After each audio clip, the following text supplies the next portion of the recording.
പ്രതിയുമായി പോവുകയായിരുന്ന police jeep നിയന്ത്രണം വിട്ട് കീഴ്മേൽ മറിഞ്ഞു തകർന്നു.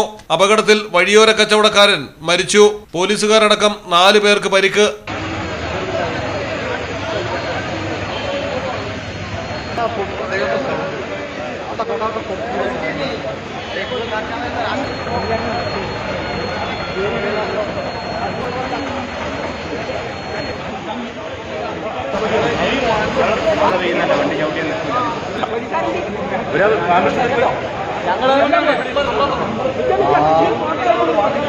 വയനാട് മാനന്തവാടിയിലാണ് വൻ അപകടം നടന്നത്. വള്ളിയൂർക്കാവ് തോട്ടുങ്കൽ 65 വയസ്സുള്ള ശ്രീധരനാണ് മരിച്ചത്.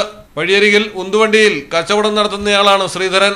CPOമാരായ KB പ്രശാന്ത്, ജോളി സാമുവൽ, V കൃഷ്ണൻ, ജീപ്പിലുണ്ടായിരുന്ന പ്രതി, തലശ്ശേരി മാഹി സ്വദേശി പ്രബീഷ് എന്നിവർക്കാണ് പരിക്കേറ്റത്.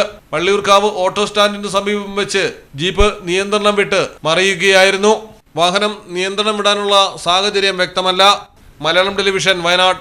ഈ പറഞ്ഞ ഡിസൈൻ ഏറ്റവും ബെസ്റ്റ് ആയിട്ട് നിങ്ങളുടെ ബഡ്ജറ്റ് ചെയ്തു തരുന്ന സ്ഥലം തെയ്യമ്പാട്ടിൽ ജ്വല്ലറി.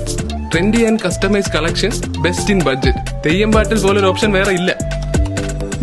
ഹലോ, ആ കൺഫ്യൂഷൻ അങ്ങ് തീർന്നില്ലേ?